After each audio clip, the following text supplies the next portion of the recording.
Successive division of a number by 2, 3, 5 and 7 gives remainders 1, 4, 0 and 5 respectively. What will be the sum of the remainders if the same number is divided by 7, 5, 3 and 2 successively? এটা SSC CHS এর 2024 এ পড়া question, খুব সুন্দর question, successive ডিভিশনের question. তো আমাদের প্রথমে বুঝতে হবে সাকসেসিভ ডিভিশনটা কি। একটা সংখ্যাকে যখন ধারাবাহিকভাবে 2, 3, 5, 7 দ্বারা ভাগ করা হচ্ছে তখন যে রিমাইন্ডার হচ্ছে 1, 4, 0 এবং 5, এবং সেই একই সংখ্যাকে যদি 7, 5, 3, 2 দ্বারা ভাগ করা হয় তাহলে সেই যে রিমাইন্ডার্সগুলো থাকবে তার যোগফল কত হবে। তাহলে আমরা প্রথমে বুঝতে হবে আমাদের কি, সেটা হচ্ছে সাকসেসিভ ডিভিশনটা কি। সাপোজ একটা সংখ্যা নেওয়া হচ্ছে 88, এই 88কে আমরা সাপোজ 3টে ডিভিজার দিয়ে ভাগ করা হচ্ছে 6, 4 এবং 2। তো প্রথমে আমরা 6 দিয়ে যদি ভাগ করি 6 14 হবে 84, রিমাইন্ডার কত আসবে 4। সাকসেসিভ ডিভিশনের মেথড হলো এই যে প্রথম যে ভাগফলটা আমরা পেলাম কোশেন্ট 1, আবার এটাকে ভাগ করতে হবে সেকেন্ড ডিভাইজার দিয়ে, অর্থাৎ 14কে আমরা ভাগ করব সেকেন্ড ডিভাইজার 4 দিয়ে, 4 3 হয় 12, এখানে রিমাইন্ডার হচ্ছে 2। আবার এই যে কোশেন্ট 2টাকে কোশেন্ট 2 বা ভাগফল এখানে 3 হলো, এই 3কে ভাগ করতে হবে এই ডিভাইজার দিয়ে, তো 3কে 2 দিয়ে ভাগ করলে 2 1 2, রিমাইন্ডার হচ্ছে 1। তাহলে এখানে আমরা ধারাবাহিকভাবে 6, 4, 2 ভাগ করায় 88কে আমরা কি কি রিমাইন্ডার পেলাম, এখানে রিমাইন্ডার পেলাম 4, 2 এবং 1। এই হচ্ছে সাকসেসিভ ডিভিশন।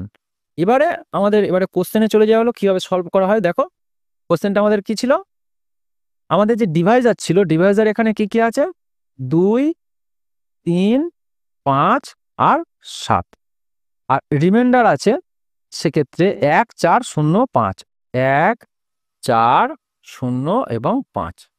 তো দেখো আমাদের এখানে তো সংখ্যাটা বের করতে হবে, তাহলে আমাদের এখানে কিন্তু 4 বার ভাগ করতে, যেহেতু 4টে ডিভাইজার আছে 4 বার ভাগ হবে। তো ডিভাইজারগুলো যদি আমরা এইভাবে লিখে নিই একটু সাজিয়ে, 2, 3, আচ্ছা এটা হবে 5 দিয়ে ভাগ করব আমরা, আর লাস্টে ভাগ করব 7 দিয়ে। আচ্ছা রিমাইন্ডারগুলো নিচে থাকবে, প্রথম রিমাইন্ডার 1, তারপরে 4, তারপরে 0, তারপরে 5। আচ্ছা আমরা কি জানি, ভাজ্য সমান কি হয়, ডিভিডেন্ড। ভাজ্য সমান হয় ভাজক বা ডিভাইজার গুণ ভাগফল বা কোশেন্ট, এর সঙ্গে যোগ হয় আমাদের ভাগশেষ বা রিমাইন্ডার। ঠিক আছে, তাহলে আমরা এখানে যদি মিনিমাম যে কোশেন্ট বা লাস্টের যে ভাগফলটা আমরা সাপোজ ধরে নিচ্ছি মিনিমাম 1 হতে পারে, তাহলে এই 1-এর সঙ্গে আমাদের এখানে যে ভাজক আছে এটা গুণ হবে 7 একে 7, এর সঙ্গে রিমাইন্ডার যোগ হলে ভাগশেষ এখানে আছে 5, 7 5 12। তাহলে আমরা যে 88-তে যে এক্সাম্পলটা দিলাম কি দেখছিলাম, যে পরপর এখানে যে ভাগফলগুলো আসছিল সেগুলো এখানে ভাজ্য হিসাবে বসছিল।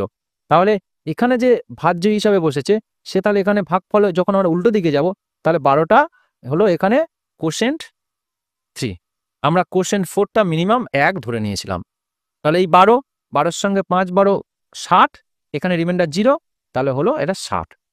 এবারে দেখো এই 60টা আবার এখানে গিয়ে বসবে কোশেন্ট 2 হিসেবে, কোশেন্ট 2 হিসেবে বসলে 3 60 হয় 180, আর 4 184।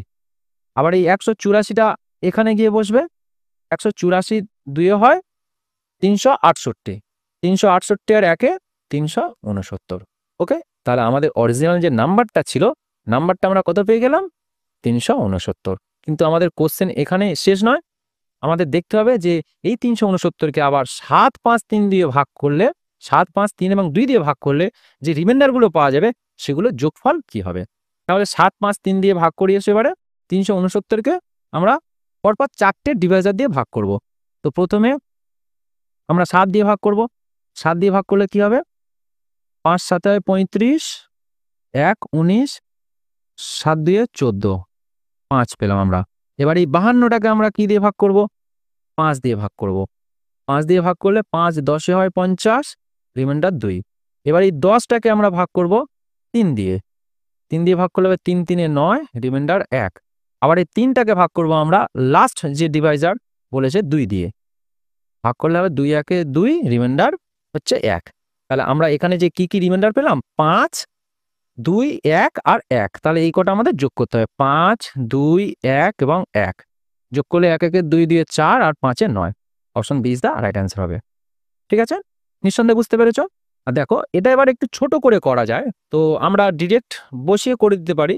সেটা দেখো আমরা কি জানি যে ডিভিডেন্ডটা আমরা কিভাবে পাই, ডিভাইজারের সঙ্গে কোশেন্ট আমরা ইনটু করে তার সঙ্গে আমরা রিমাইন্ডার যোগ করি, করলে আমরা ভাজ্য পাই। তাহলে দেখো আমরা শেষের দিক থেকে যদি হচ্ছে হিসেব করি, আমাদের মিনিমাম যে সবচেয়ে ছোট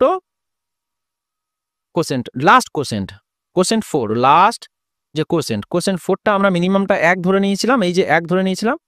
তাহলে এই 1 এর সঙ্গে লাস্ট যে ডিভাইজার গুণ হবে, অর্থাৎ এই 7 1 গুণ হয়েছে 7 1 7, 7 5 12। তাহলে এই 12টা গিয়ে আবার এই 5 এর সঙ্গে গুণ হবে, 5 12 60, 60 0 60। আবার এই 7টা এই 3 এর সঙ্গে গুণ হবে, 3 7 180 আর 4 184।